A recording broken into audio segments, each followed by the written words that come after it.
Kami sudah tidak sabar, Betul ingin sekali. mendengar Semangat ya, dan semangat, pesan apa yang akan disampaikan, apa yang akan disampaikan oleh oleh Bapak Hashim pada sebagai hari ini. Ketua Dewan Pembina Gekira. Pada Pak Hashim kami persilakan. Bapak izin boleh Pak Hashim, masih berada izin. di atas panggung, Pak Hashim? Iya. Izin Pak.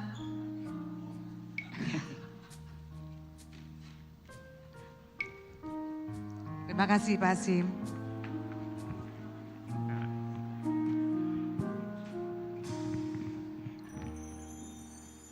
Para hadirin yang saya hormati, banyak tokoh-tokoh, banyak menteri, wamen, direksi BUMN, saya kira tidak perlu ya, saya satu persatu. Bapak-bapak, ibu-ibu yang saya sangat hormati dan saya banggakan. Assalamualaikum warahmatullahi wabarakatuh. Salve, shalom, om swastiastu, salam kebajikan, namo buddhaya, rahayu, rahayu, rahayu. Ini sudah malam dan saya kira tidak perlu saya tahu lama, bisa berjam-jam nanti, pulang jam 2 mungkin. Saya kira tidak perlu, hanya saya sampaikan penghargaan yang setinggi-tingginya kepada panitia, Pak Dimpos, Horas, Pak Nurdin, Pak Nixon, ini Batak semua ya. Tapi ternyata ada Papua, ada dari Rote ya. Dari Rote ya, Sekjen dari Rote ya. Ini bukan KKN ya, kan ada Dr. Benny di sini ya. Saya mau sampaikan saja, tadi Pak Evorus sudah sampaikan, sebenarnya pada intinya kita jangan terlalu sakit hati ya Pak. Karena pada intinya Gerindra, Gekira, bagian dari Gerindra kan sebenarnya kita bukan paguyuban. Kita bukan perkumpulan, kita bukan klub sosial. Gekira adalah organisasi politik. Dan tujuannya adalah untuk merubah nasib bangsa kita, ya, untuk kebaikan, khususnya yang tertindas, yang termiskin, dan yang tertinggal. Itu adalah cita-cita kita sebetulnya. Itu kenapa Gerindra itu didirikan, Pak Prabowo turun gunung, saya juga turun gunung, kita semua turun gunung untuk apa? Merubah nasib bangsa.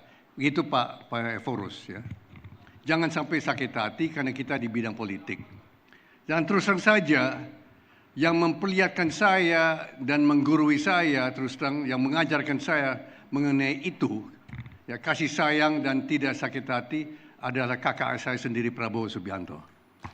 Dia adalah teladan bagi saya, teladan bagi Gekira, teladan bagi Gerindra, karena kita tadi lihat, tadi Gus Ipul menunjuk tadi, saya nggak usah sebut siapa, tapi orang yang mencopot dia, yang pecatkan dia dulu, dia ditinggal, derajatnya ditinggal oleh Prabowo Subianto. Dimaafkan oleh Prabowo Subianto dan diangkat sebagai pejabat negara oleh Prabowo Subianto. Itu Pak, saya nggak usah sebut siapa, tapi itu adalah teladan dan contoh bagi kita semua. Prabowo Subianto adalah pemaaf yang luar biasa, tidak ada rasa tendam, tidak ada sakit hati. Dan kenapa kita bisa berjuang terus? Karena kita tidak simpan rasa dendam Pak. Kita tidak ada rasa dendam. Itu adalah ajaran dari pimpinan kita Prabowo Subianto yang sekarang adalah presiden kita. Presiden kita. Kita rayakan, ini ulang tahun ke-17. Saya juga kaget. Saya lupa sih sebetulnya berapa tahun. Karena selama ini Gus Irfan juga menyaksikan, Gus Ipul. Selama berapa tahun Gekira kita dihujat, kita dihina, ya, kita direndahkan oleh lawan politik kita. Karena kita seolah-olah bagian dari partai anti-Kristen. Kita dulu dihina, dihujat, dikritik, kita dianggap bagian dari gerakan anti-Kristen, anti-Kristiani. Itu selama berapa ya, betul nggak? Ya, Pak Nixon, Pak Dr. Benny, Pak Yan, kita semua dihujat, dikritik, dibenci karena kita dianggap bagian dari partai yang anti-Kristen dan anti-Katolik, Pak. Tapi ketua umum pertama Gekira itu namanya Tommy Jiwandono. Tommy Jiwandono sekarang wakil Menteri Keuangan, ya kita jangan lupa itu. Dia adalah ketua umum Gekira pertama. Ya. Kita juga hadir di sini, kita lihat ada mantan ketua umum. Ya. Ibu Murphy Hutagalung, ya istri dari Pak Murphy Hutagalung, kita tepuk tangan. Ibu Dermawati Arefa, kita tepuk tangan. Pak Fahri Francis masih ada. Pak Fahri nggak boleh kurus ya, saya lihat ini. Ini adalah pimpinan kita melalui waktu yang sangat-sangat sulit. Ya, waktu itu ya Pak Murphy ketua umum kita waktu kita dijuluki partai anti-Kristen. Ya, Ibu Derma juga demikian. Ya, Pak Fahri Francis, apalagi kita sekarang sudah membuktikan siapa sih partai nasionalis, partai Pancasila. Kita Gerindra, partai nasionalis religius, partai Pancasila. Saya berbangga, mungkin dalam 5 menit, 10 menit ya. Saya berbangga bahwa pemerintah kita terdiri dari berbagai partai, bukan hanya Gerindra. Ada beberapa partai, apa yang kita lakukan dalam 15 bulan. Pak Menteri Sosial sudah katakan tadi, dalam waktu 15 bulan kita sudah mendirikan 166 sekolah rakyat di seluruh Indonesia. Dan tahun depan, insya Allah tahun depan kita akan tambah 200 lagi. 100 lagi. Sekolah rakyat untuk siapa? Sekolah rakyat untuk anak-anak dari 10% rakyat kita yang tertindas dan paling miskin dengan penghasilan 500-400 ribu per bulan. Betul? Ada nama anak kecil namanya Naila ya Pak. Ya, sekarang sudah derajatnya sudah ditinggikan anak itu. Dan anak-anak seperti Naila itu 166 itu sekolah rakyat yang baru tahun kita program pemerintah ini. Betul atau tidak? Terus kita berbangga. Tadi saya dengar dari Pak Benny Octavianus, sudah 70 juta jiwa orang Indonesia sudah dapat check up gratis di seluruh Indonesia. Pertama kali dalam sejarah Republik Indonesia. Check up gratis supaya orang-orang miskin bisa tahu sedini mungkin apa mereka mengidap penyakit apa tuberkulosis atau apa malaria atau siapa saja ya, atau polio pun itu 70 juta dan tahun depan 100 juta ya saya dengar target kita 100 juta. Ini 150 juta orang akan nanti di check up. Mungkin termasuk saudara-saudara yang hadir hari ini. Ya, saya pun juga boleh kan check up gratis kan? Konglomerat boleh dong, ya enggak? Apalagi pendeta, apalagi pastor, romo. Ini adalah prestasi yang luar biasa. Terus apa lagi? 45 juta jiwa anak dan ibu hamil setiap hari dapat makanan bergizi gratis. Setiap hari. Ini luar biasa. Tentu ada kelemahan-kelemahan. Ini program pertama. Kita terlambat terus terang saja. Kenapa? Karena Prabowo kalah berapa kali Pilpres. Seharusnya sudah lama. Tapi ternyata ada 112 negara lebih cepat dari kita. Kita negara ke 113. Tapi never too late. Never too late. Dan kita sekarang target pemerintah kita ini 78 juta anak dan 4 juta ibu hamil akan dapat makanan gratis tiap hari.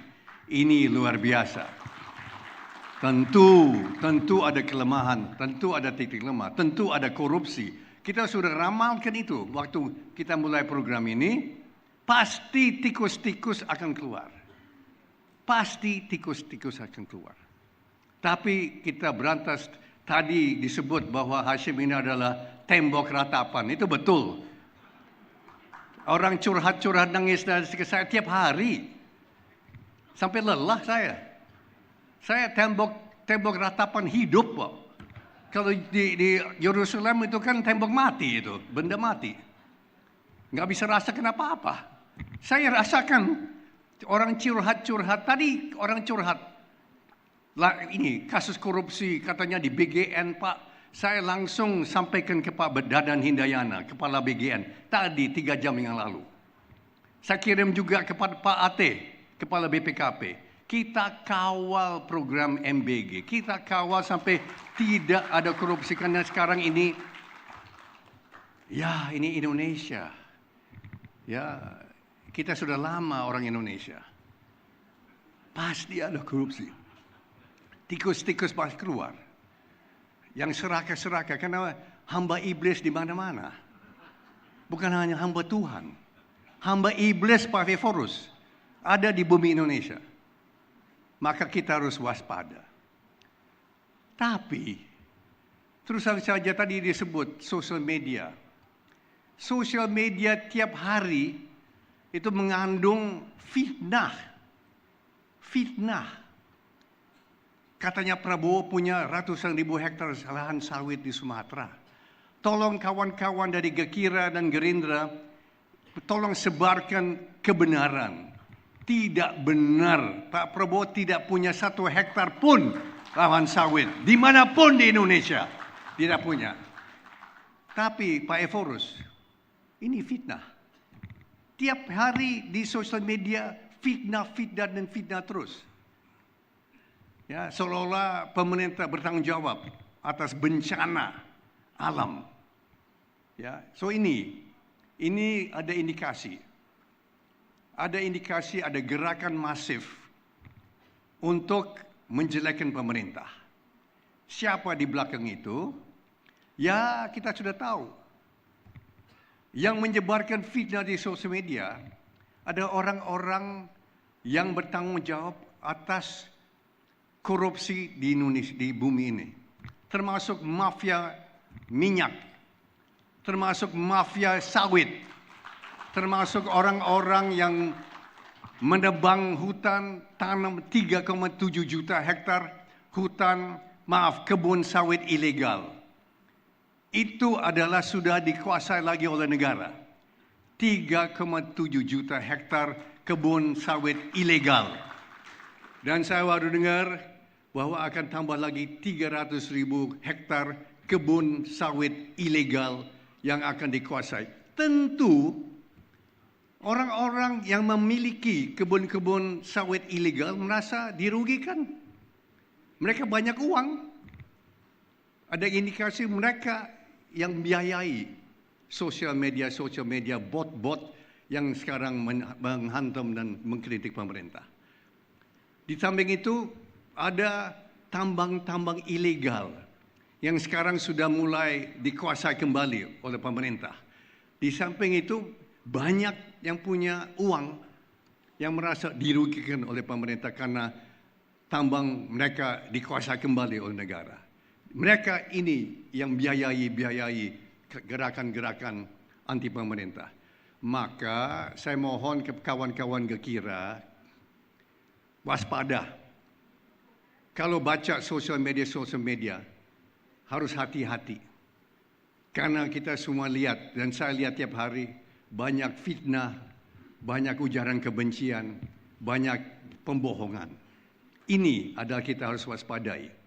Semakin kita gencar, kita maju untuk kebenaran, pasti kita diserang-serang oleh hamba-hamba iblis yang ada di Indonesia ini. Hamba iblis berkaki 2. Bukan roh-roh gelap. Ini manusia, bukan roh gelap. Tapi mereka aktif untuk hantam kita. banyak prestasi-prestasi lainnya. Ya, rumah sakit tadi Dr. Benny sudah tiap hari Dr. Benny dan Pak Budi Gunadisadikin meresmikan rumah sakit di daerah. Saya dapat laporan tiap hari Pak Dr. Benny. Ini luar biasa.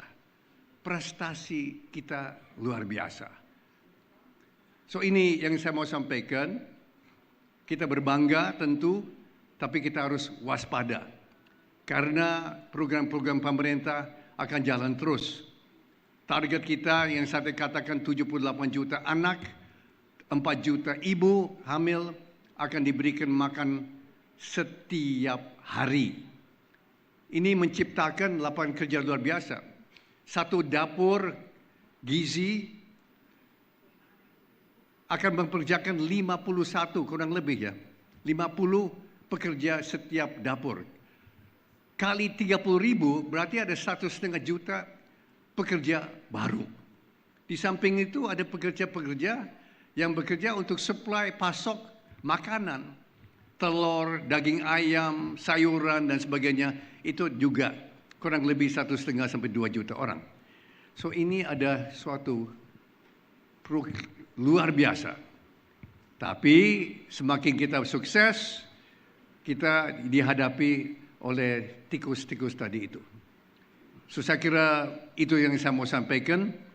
Terima kasih Gus Irfan hadir. Saya sangat berbangga.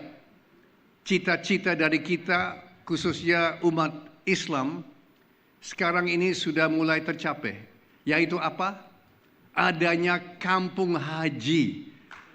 Akhirnya setelah tahun 50-an, kalau tidak salah, tahun 50-an, itu cita-cita bangsa Indonesia. Ya, betul ya, Gus Irfan? Setelah 70 tahun lebih, sekarang cita-cita kita, bangsa Indonesia tercapai.